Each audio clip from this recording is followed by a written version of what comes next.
Hey everybody, welcome back to our Kratom Addiction and Recovery Daily Devotional series.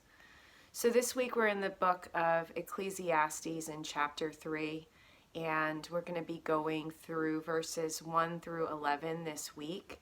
And I'm going to start off by reading the ones that we've already read, and then we're going to get into verse 3, which is what we're going to be focusing on today. To everything there is a season and a time to every purpose under heaven, a time to be born and a time to die, a time to plant and a time to pluck up that which is planted. And then verse 3, which is what we're going to be going over today, is a time to kill and a time to heal, a time to break down and a time to build up. So when I was in my kratom addiction, it was like my soul had died to my addiction. It was like the kratom had killed my soul. And so there's a season and a purpose for this, though, for a lot of us. When we're in this time of addiction, when we are in this time where our addictions and the kratom and the substances are killing or have killed our soul, there is good that can come out of this. For me, this time was a time of great learning. I learned so many valuable lessons that I was able to move forward in my recovery with and in my life with. Some of those lessons that I learned were, it taught me humility. Being in that addiction really humbled me. I was a slave to it. I had to dose every 3 hours, 3 to 4 hours at most during the worst of my addiction.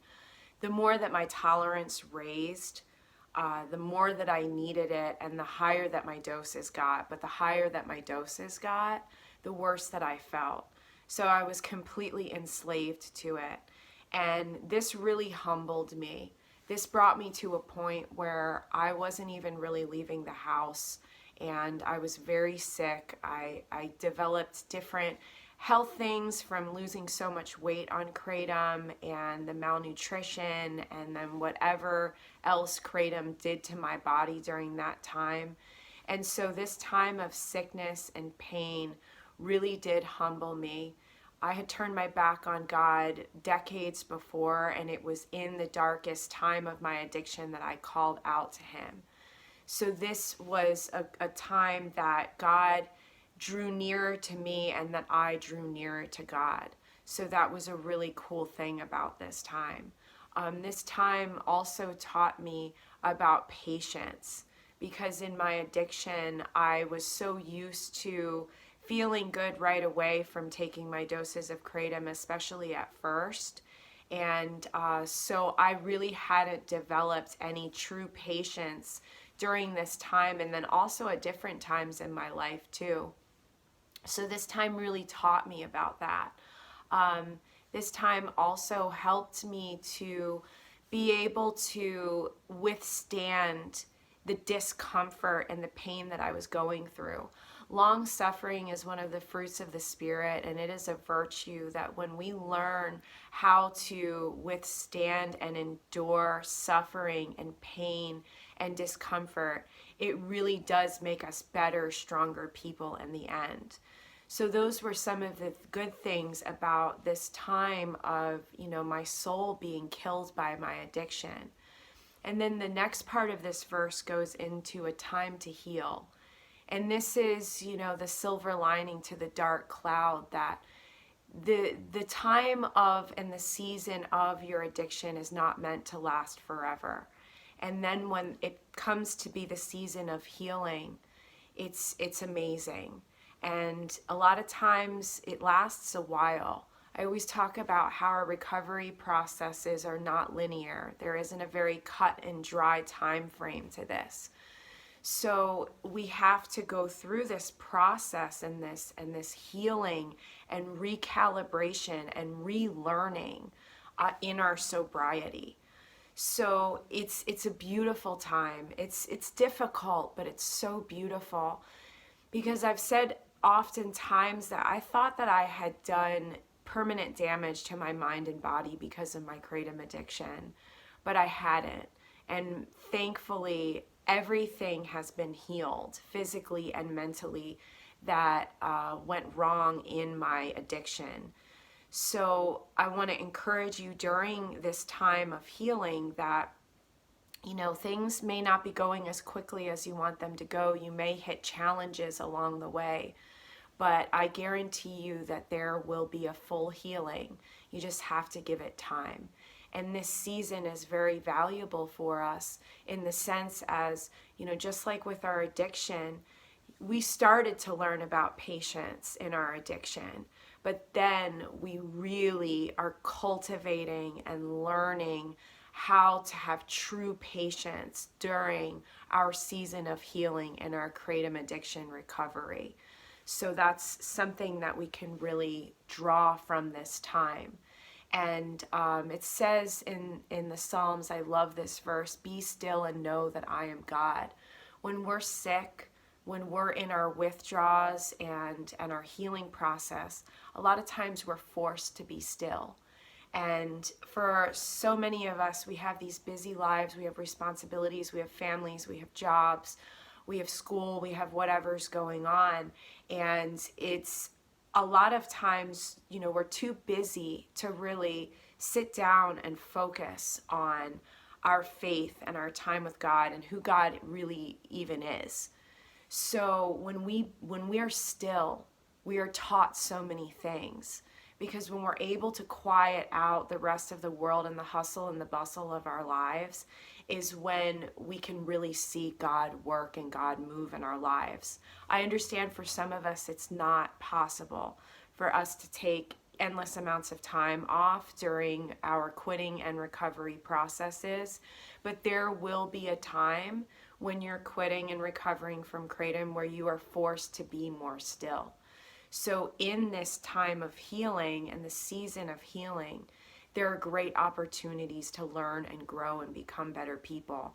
And like we were talking about yesterday, the seeds that we plant during our addiction and recovery processes will then grow, and we can reap the harvest of the seeds that we've planted.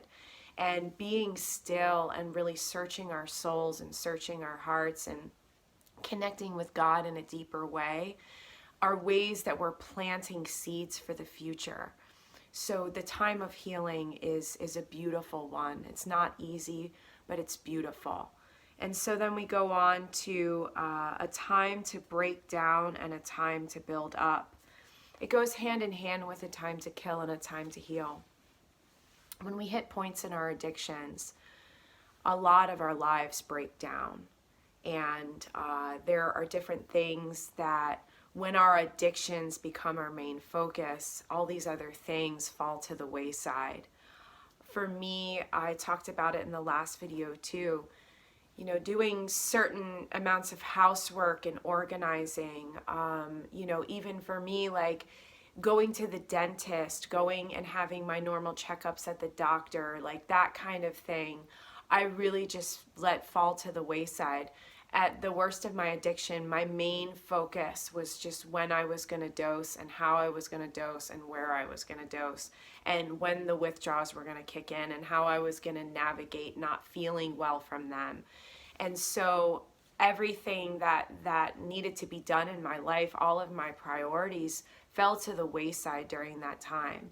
And it was a time of breaking down in my life, not only around me in my physical environment and in my responsibilities in my life, but in my body as well. Shared a lot about how the weight loss from kratom was a really big thing for me. I lost almost 40 pounds that I didn't have to lose. And by the end of my addiction, I was just skin and bones.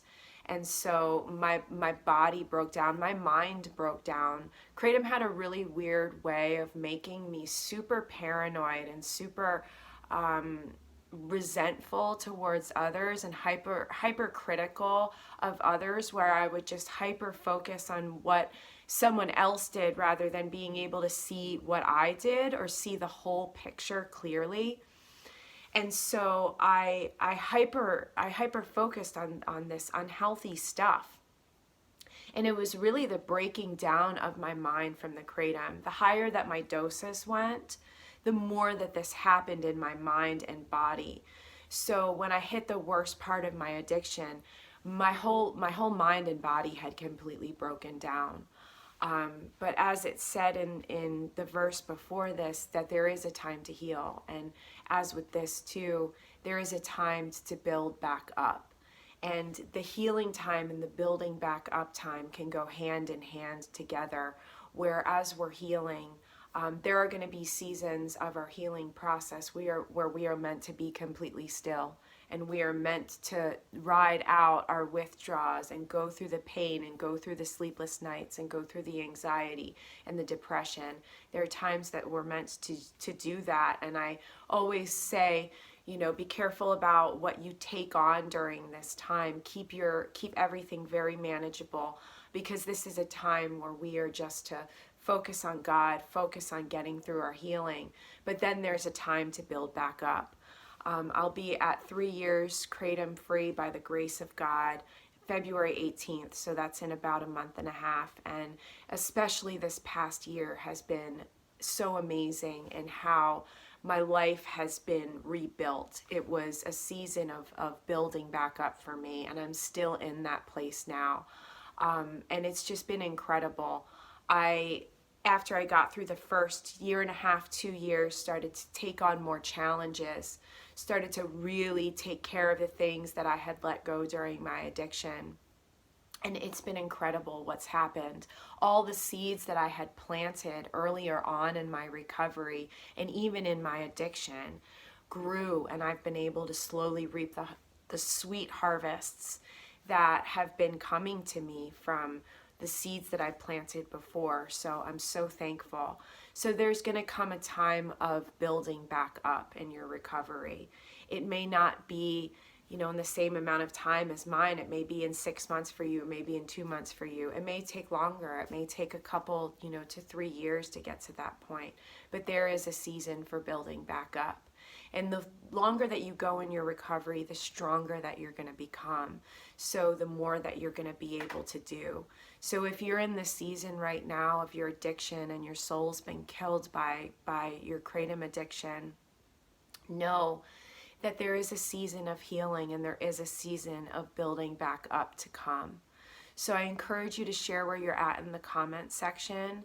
I love you all. I think about you all every day and lift you up in prayer every day, that you be strengthened and encouraged. I always let everybody know my email is in the channel bio. If you'd like to reach out for more direct support and encouragement, know that I'm here for you anytime. And I'll see you in tomorrow as we get into verse 4, which I really love. Okay, see you then. Bye.